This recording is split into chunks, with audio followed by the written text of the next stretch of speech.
Pada video kali ini, Ibu masih membahas bab 2, bagian yang B, yaitu pokok pikiran pembukaan Undang-Undang Dasar Negara Republik Indonesia tahun 1945.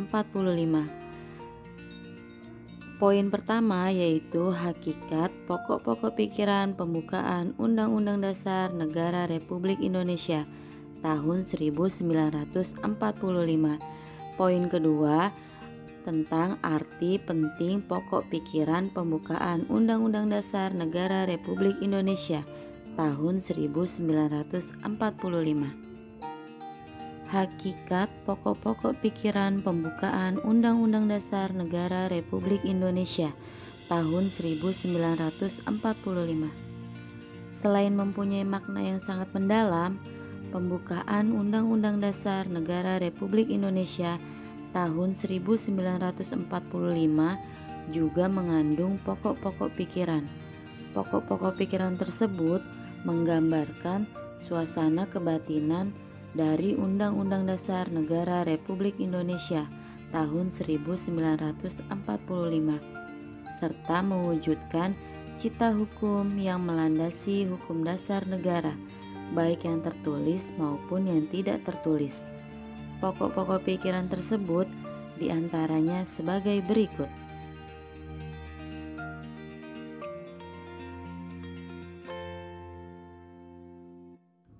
Pokok pikiran pertama, negara melindungi segenap bangsa Indonesia dan seluruh tumpah darah Indonesia dengan berdasar atas persatuan atau pokok pikiran persatuan. Pokok pikiran ini menegaskan bahwa dalam pembukaan Undang-Undang Dasar Negara Republik Indonesia tahun 1945 diterima aliran negara persatuan, negara yang melindungi dan meliputi segenap bangsa dan seluruh wilayahnya.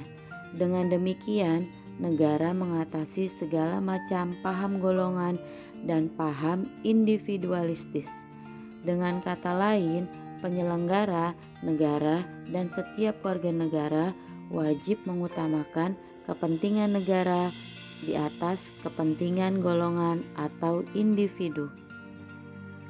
Pokok pikiran kedua, negara hendak mewujudkan keadilan sosial bagi seluruh rakyat Indonesia atau pokok pikiran keadilan sosial.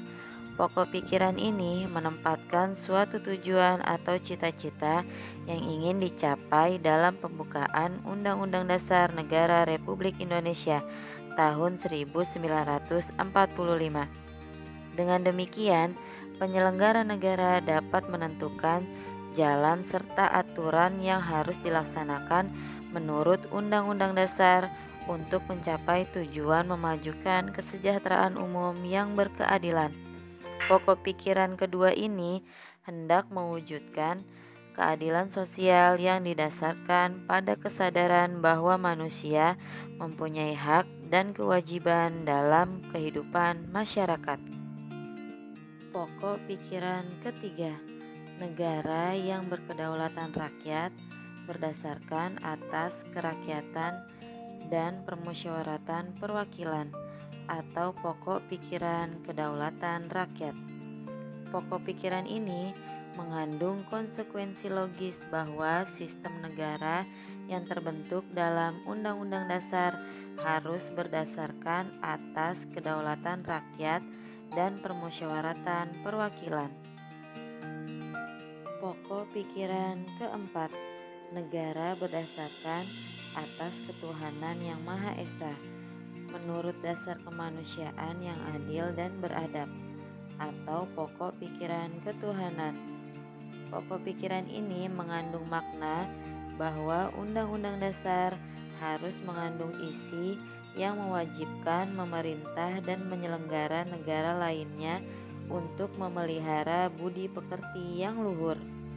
Hal ini menegaskan bahwa pokok pikiran ketuhanan mengandung pengertian takwa kepada Tuhan Yang Maha Esa menurut dasar kemanusiaan yang adil dan beradab, dengan menjunjung tinggi harkat dan martabat manusia atau nilai kemanusiaan yang luhur.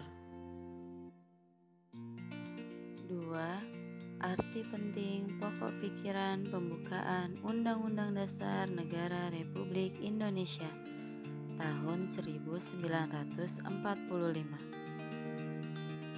Kalian telah mempelajari bahwa setiap alinea dalam pembukaan Undang-Undang Dasar Negara Republik Indonesia tahun 1945 secara yuridis memiliki makna yang sangat dalam dan penting. Demikian juga dengan pokok-pokok pikiran yang terkandung dalam pembukaan Undang-Undang Dasar Negara Republik Indonesia tahun 1945. Apabila kita perhatikan bahwa keempat pokok pikiran pembukaan Undang-Undang Dasar Negara Republik Indonesia tahun 1945 adalah pancaran dari nilai-nilai Pancasila. Dengan demikian, seluruh peraturan perundang-undangan di Indonesia harus bersumber pada pembukaan Undang-Undang Dasar Negara Republik Indonesia tahun 1945 yang di dalamnya terkandung asas kerohanian negara, yaitu Pancasila. Untuk tugas, kalian bisa lihat di deskripsi video ini. Terima kasih sudah menonton video Ibu. Selamat belajar.